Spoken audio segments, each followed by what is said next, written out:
Hello, welcome to Do It Yourself channel. Today I will show you where to find the option and how to set up our assistant menu shortcut button.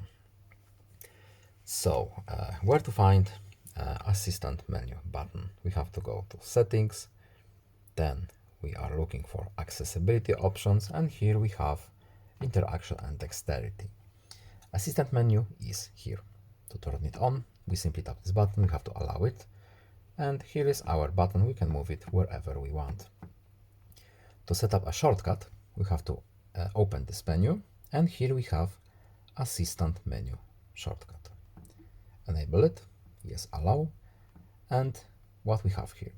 We can, for example, add this little button here on the bottom right, as you can see.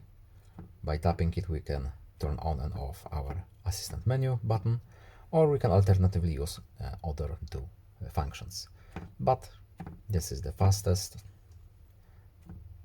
and as you can see, it's working.